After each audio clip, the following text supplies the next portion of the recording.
Doctor ने बचाने की कोशिश नहीं किया है। डॉक्टर ने अपनी अपनी जान बचा के भाग गए पीछे वाले गेट से सर, और उन्होंने बच्चा नहीं बचाया सर।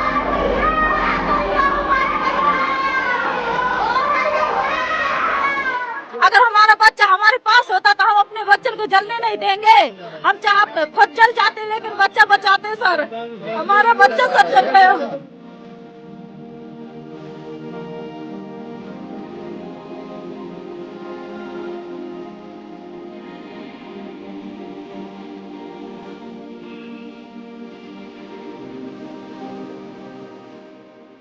उत्तर प्रदेश के झांसी में महारानी लक्ष्मीबाई मेडिकल कॉलेज के नवजात शिशु गहन देखभाल यूनिट में अचानक लगी आग में 10 नवजात बच्चों की जान ले ली, जबकि 16 अन्य घायल हो गए। सीएम योगी आदित्यनाथ ने हादसे के कारणों की जांच के आदेश दिए हैं।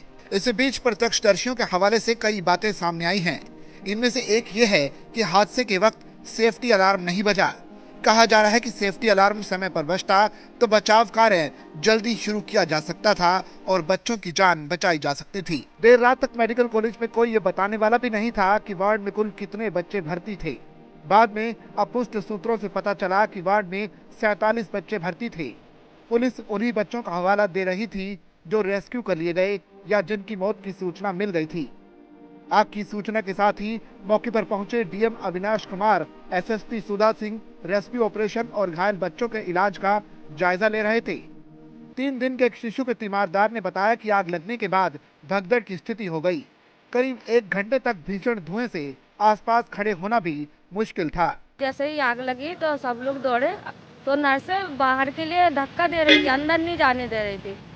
फिर जबरदस्ती से अंदर गए, जिसके हाथ में जो भी इसका भी बच्चा आया ऐसे निकाले हम लोग। नर्स लोग जाने नहीं दे रहे थे, डॉक्टर लोग उधर बाहर के खिड़की से तोड़ के अंदर गए जब बच्चे को निकाला। अभी तक हमारे बच्चे का पता ही नहीं है।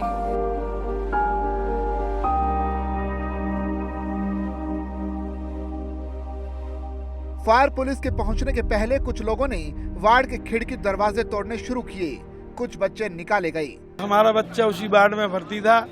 वहाँ 10 बजे की घटना है, फिक्स 10 बजे की घटना है। उसमें आग लगी। हमारा नाम बुला हमारे बच्चे का। हम वहाँ अंदर गए कि डॉक्टर आए होंगे। जब हमने वहाँ देखा कि आग लग चुकी है, नर्सें सब बाहर निकलने लगी, तो हमने जाके कहा कि आग लग गई। हम चिल्लाए। हमने जाके वहाँ कम से कम 20-25 बच्चों को बाहर निकाला, बाहर की खिड़की तोड़ी। हम क्रेटों को लेके आए, जो क्रेटों में बच्चे रखे रहते हैं, उनको बाहर की खिड़की से बाहर किया। कुछ अंदर से बच्चे निकाले। नर्सें सारी भाग चुकी थी। तीमारदारों के मुताबिक करीब 10:30 बजे शिशु वार्ड के दक्षिणी कोने से धुआं उठना शुरू हुआ। जब तक स्टाफ और तीमारदार कुछ समझते, लपटों ने विकराल रूप ले लिया। दरवाजे, खिड़कियां, पर्दे, चिकित्सा उपकरण और दवाएं जलने लगी। कुछ लोगों का तो यहाँ तक कहना है कि रात में जब आग लगी तो भगदड़ मच गई। डॉक्टर और स्टाफ के लोग बच्चों को जिंदा जलते देख निकल भागे।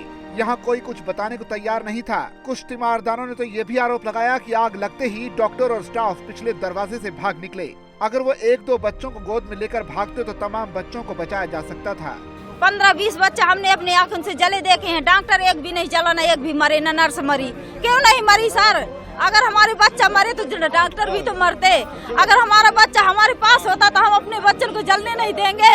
हम चाहे खुद जल जाते लेकिन बच्चा बचाते सर। हमारा बच्चा सर जल गया। झांसी मेडिकल कॉलेज में जब तक दमकल पहुंचती तब तक 10 बच्चे जिंदा जल गए थे। दरवाजे खिड़की तोड़कर 37 बच्चों को किसी तरह बाहर निकाल लिया गया। उनका इलाज किया जा रहा है। सूत्रों का कहना है कि झुलसने और धुआं भरने की वजह से उनमें से कुछ की हालत बेहद नाजुक थी। हादसे के बाद मेडिकल कॉलेज के प्राचार्य समेत अन्य डॉक्टरों से बात नहीं हो पा रही थी। ज्यादातर के फोन बंद थे। सीएम योगी के आदेश पर अलग अलग टीमें आग की वजहों की जांच में जुट गई हैं। आग कैसे लगी साफ नहीं। वार्ड में आग कैसे लगी अभी ये भी साफ नहीं। फायर अफसर के मुताबिक बिजली की ओवरलोडिंग से आग लगने की सबसे ज्यादा संभावना मानी जा रही है। कुछ लोग वार्ड में सिलेंडर फटने की बात भी कह रहे हैं।